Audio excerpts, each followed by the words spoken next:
Mariner and HarperAudio present These Memories Do Not Belong to Us, a Constellation novel by Yiming Ma. Performed by Will Dow, Jeremy Ong Jones, David Shih, Cindy Kay, Brian Nishii, Jeanne Sakata, Catherine Ho, Francois Chau, Eunice Wong, Kenneth Lee, Reuben Wee, Sura Su, James Chen, and Jennifer Lim.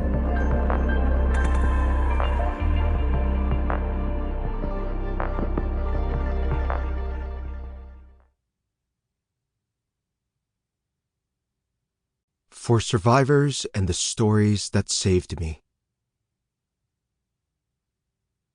Message from owner. When I was a boy, my mother used to tell me stories of a world before memories could be shared between strangers. Although all the stories took place long before she had been born, it was easy to believe that she had witnessed them firsthand. Her lips would tremble, her voice rising with excitement.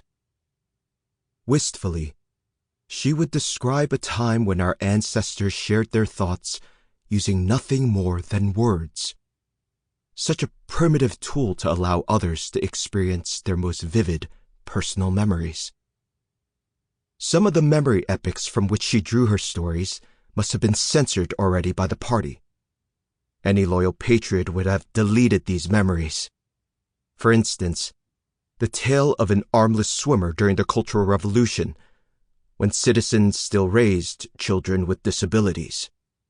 Or the meta-creational epic revolving around the incineration of Reuben, a military campaign that our youth no longer study. Why keep any of them if they might put us at risk of the party's wrath? Had one of our neighbors reported us, our family's entire collection of memories might have been confiscated, and not only the ones we should have known to hide. Since I was a child, I accepted that my mother was not an ordinary woman, not least because of her choice to raise me alone.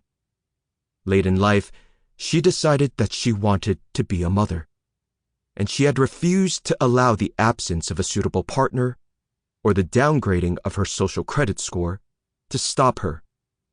I've always thought that one Chin proverb epitomized her fearlessness. Even if the sky collapsed, she would use it as a blanket to warm her body. So why would the memories stored in such a woman's mind bank be any less remarkable? Since the devices are directly installed into the hippocampi in our brains, I like to think of her mind bank as simply the extension of her mind. Still, my mother was careful never to send any sensitive memories to my mind bank, to avoid unwanted attention.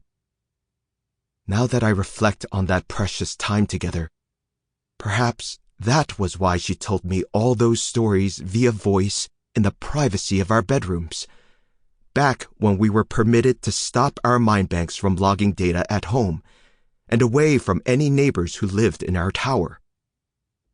All my life, my mother had tried to protect me. So why would she risk everything by leaving me such a dangerous inheritance? It is hard to imagine a world when mind banks did not exist. After all, none of the prosperity we enjoy in Chin would be possible without their invention. Before mind banks, every military scientist conducted their research in solitude. The only way they could collaborate was via voice or trading words across physical screens. Think of all the meaning and nuance lost in every exchange. When the first mind bank prototypes were tested by the military, our rate of scientific innovation began to accelerate exponentially. Without them, it is doubtful whether Chin would have been able to defend itself against the Western powers that oppressed our ancestors, much less crush our enemies once and for all in the war. Mind banks made Chin into this great empire. Sample complete. Ready to continue?